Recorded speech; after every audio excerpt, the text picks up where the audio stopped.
السلام عليكم ورحمة الله وبركاته. الشمار كفونا كم جرتو دعوتو فردفتو يوتيوب شانالي أبديتو بكم جرتو أنا سجري سنين جتا الرسابي سفيسا بريدا قبطوكو قبدي سنين في ديبيت انجرا غربرنو تاسوندا بردورتي ور يوتيوب شانالي كيا فاري تاتن سبسكرايب gochuu eegala egaa gamanumaan غربرنو تات دبرا aappii pilaastoorii keessa seenneeti pilaastoorii keessa arganna jechuudha. pilaastoorii keessa erga seentaniin booda barreeffamaan an itti barreessu kan akkanuma laalattanii itti barreeffattan. ergaala kanaan itti barreeffattaniin booda kunoo search gootu kunoo aappiin nu dhufee jira jechuudha. amma gabbuufadhe waan hin qabuufu open irra dhoyne waliin ilaalla jechuu keessa gaseenne.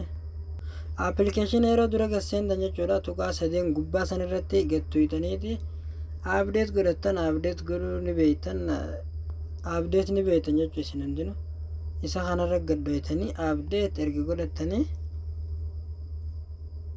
an update godheetin jira waan ta'eefuun irraan eegamu jechuu amma update godhuun erga haala saniin update godhattaniin booda qastii gubbaa servera sanirra gattuutu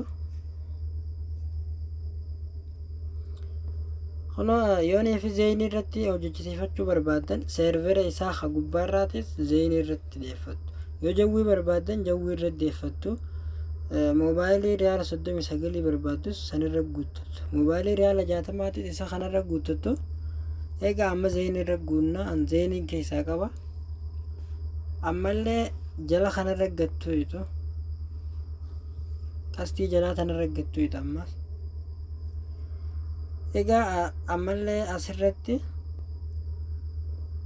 servera alaabaa Saudiidhaa habbaa takka qofa nuuf fida jechuu asirratti isuma sana filan.